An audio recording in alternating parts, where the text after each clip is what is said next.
kita berani mengambil resiko, menolak yang bukan dari Tuhan, dan mengambil datang dari Tuhan. Saya percaya Tuhan yang sama akan menolong saudara untuk terus membuat, terus naik tidak menjadi turun, jadi kepala tidak menjadi ekor, menjadi terdahulu dan tidak menjadi kemudian.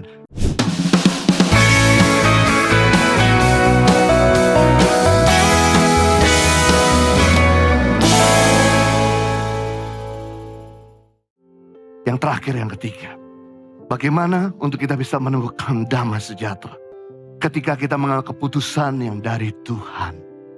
Waktu kita mengambil keputusan dari Tuhan, jelas God is the master of peace. Dia adalah Jehovah Shalom. Kalau Anda sesuai dengan kehendaknya, damai hadir.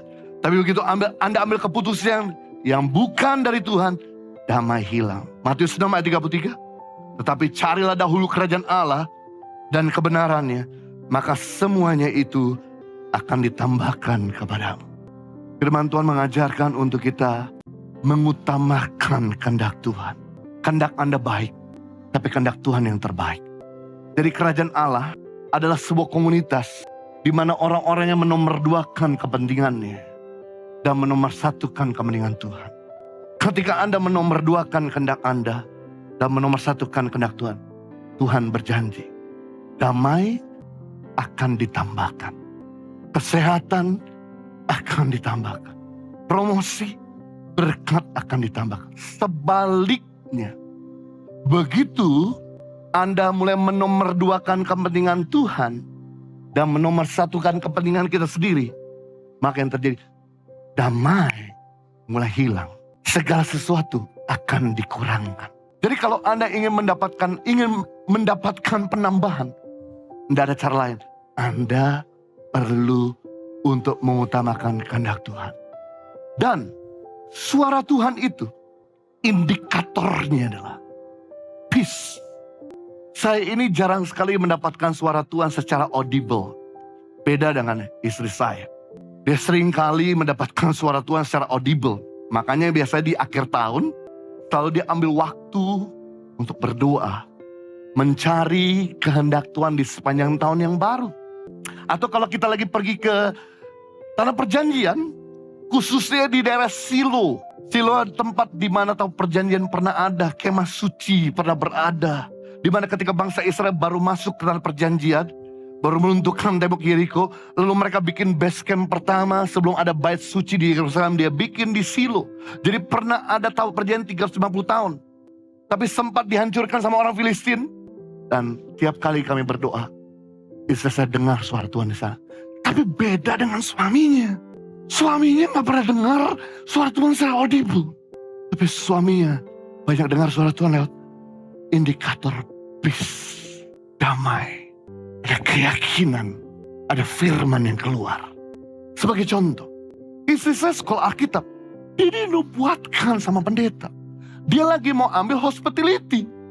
Ada pendeta yang ngomong, jangan kau pergi hospitality. Padahal pendeta ini gak pernah datang ke kota Sydney. Pendeta ini ada dari Jerman, dari Frankfurt. Dia terbang jauh-jauh ke Sydney. Dan waktu dia menyampaikan firman Tuhan, dia bisa langsung ngomong secara pribadi kepada istri saya, don't go to hospitality, go to Bible school. Enak banget. Saya beda. Saya cari kehendak Tuhan. Apakah saya pergi ke sekolah kitab, hati saya terbakar sekolah kitab. Ada damai.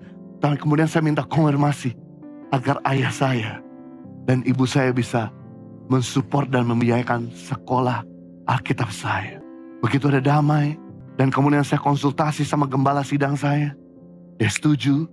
Kemudian orang tua saya kasih lampu hijau, kasih support biaya untuk kuliah. Saya pergi sekolah kita. Sama hal. Waktu kami ke Indonesia, juga demikian. Saya bawa buntut.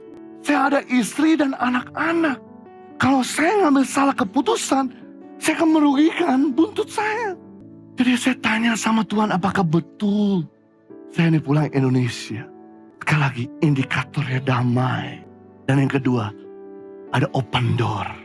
Yang ketiga, saya diskusi sama pemimpin saya. Dia kasih lampu hijau untuk berada di Indonesia. Udah jalan saudara 1 tahun di Indonesia. Udah terbuka pelayanan, istri saya mulai menolong anak-anak. Tiba-tiba dapat tawaran. kembali ke Australia. Dikasih mobil, dikasih rumah, mengembalakan gereja, disupport sama konglomerat yang ada di Bandung. Saya kasih tahu sama saudara, bukan semua pintu yang terbuka adalah berkat untuk Anda. Pastikan Anda harus tahu boarding pass Anda. Sama seperti Anda pergi ke airport. Kalau Anda pergi ke airport, semua gate bisa terbuka. Semua gate ada yang memanggil-manggil. Tapi Anda harus pastikan di boarding pass Anda kemana Anda pergi. Sebab kalau Anda salah satu kali masuk gate, bukan memperdekat kepada tujuanmu, melainkan makin jauh dari tujuanmu. Jadi jangan tergiur dengan semua pintu-pintu yang terbuka. Jangan termakan dengan semua tawaran-tawaran yang menarik yang di depan Anda. Pastikan ada damai. Pastikan ada doa dulu. Boarding pass Anda kemana? Istri saya bilang begini, Jo, saya ngikut kamu. Karena istri visinya mengikuti visi suami. Kalau memang Tuhan suruh kita kembali ke Australia, I'm ready to packing our bag. And we move back to Australia setelah 1 tahun kita tinggal di Indonesia. Tapi pastikan kamu jangan sampai salah dengar suara Tuhan. Waktu kata-kata yang bikin saya seperti warning keras. Tapi kalau kamu tetap di Indonesia, saya juga tetap dukung. Saya doa sama Tuhan, puasa. Dan sekali lagi, saya mulai menimbang-nimbang. Saya membayangkan, saya bersama istri dan anak-anak di Australia. Saya mulai membayangkan pelayanan di sana. Saya mulai membayangkan tinggal di sana. Saya coba membayangkan ada damai atau tidak. Tidak ada. Kemudian saya mulai membayangkan tinggal di Indonesia. Donatur ini yang gaji saya selama tinggal di Indonesia selama 1 tahun. Dan kalau saya tidak mengikuti maunya dia akan berhentikan gaji saya. Dan saya akan hidup dengan iman. Saya akan kembali ke Jakarta karena waktu itu masih tinggal di Bandung. Karena masih ada tinggal rumah orang tua. Saya masih bisa tinggal. Saya mulai bayangkan hidup tanpa gaji. Hidup tanpa kepastian. Hidup untuk melayani di tangan pengharapan. Untuk menolong anak-anak pedang. Saya mulai bayangkan. Tidak ada yang support. Tapi kok ada damai. Gak ada yang gaji. Gak ada yang support. Ada damai. Sedangkan di Australia. Ada yang gaji. Ada yang support. Gak ada damai. Wah. Ini bukan boarding pass saya ke Australia. Boarding pass saya harus tetap di Indonesia. Lalu 2 minggu setelah itu, pengusaha ini telepon saya balik. Jojo, sudah ada jawaban dari Tuhan? Saya bilang, sudah. Let's we talk. Kemudian kita ketemu. Dan kemudian dia ngomong begini. Sebelum kamu ngomong, saya udah diskusi dengan semua pengusaha-pengusaha di kota Bandung. Kamu tahu, mereka yang punya properti-properti di kota Bandung. Yang backup kamu bukan cuma saya. Tapi mereka, ada satu gereja di Bandung juga akan backup kamu. Dan kami udah putuskan untuk naikkan gaji kamu 2 kali lipat. Kami sempat memberi tawaran $4.000. Kami kasih kamu $8.000. Kami sudah memberikan kepadamu tawaran mobil, tapi kami akan berikan tambahan rumah untuk kamu pelayan di sana. Kamu fokus. Bagaimana? Ini yang susah. Saya ngomong, Bapak, setelah 2 minggu saya berdoa, saya tahu tempat saya bukan kembali ke Australia. Tempat saya melayani di Indonesia. Dia gebrak meja. Bodoh kamu. Lu mikir pakai otak.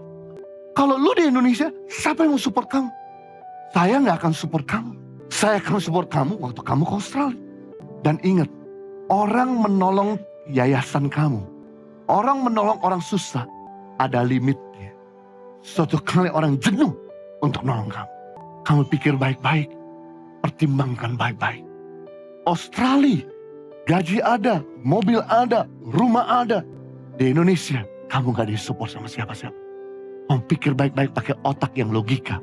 Memang dalam Tuhan, kadang gak bisa pakai otak yang logika.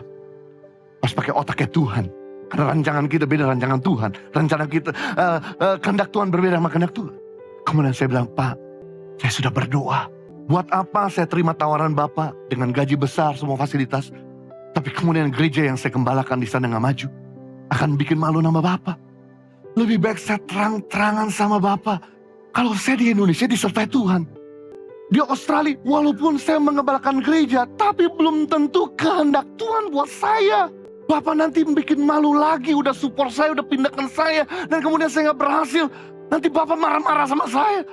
Jadi ini keputusan kami. Kami tinggal di Indonesia, Bapak bisa berhentikan gaji, saya kembalikan rumah. Di Bandung saya kembalikan mobil. Saya pulang sama istri dan anak-anak mulai dari nol. Dia geleng-geleng kepala. Kalau memang itu sudah keputusanmu, silakan. Kamu keluar dari rumah, kamu kembali ke Jakarta. Tapi dia takut akan Tuhan. Karena mobil yang dia kasih ke kami, pinjamin ke kami, plat nomornya tanggal ulang tahun saya. Jadi dia pinjamkan mobil, dia belikan mobil bekas untuk saya pakai tanggal ulang tahun saya. Karena dia tahu itu mobil bukan dia yang pilih, pegawai yang pilih tanggal ulang tahun. Dia bilang ngomong gini, oke, saya mulai stop gaji kamu boleh keluar dari rumah saya, mobil kamu bisa pakai. Silakan kamu pelayanan. Saya lihat bagaimana nanti kamu.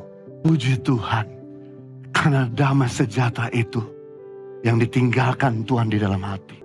Kemudian kami ke Jakarta, memulai pelayanan Tangan Pengharapan. Dari mulai 5 anak, ratusan anak, ribuan anak.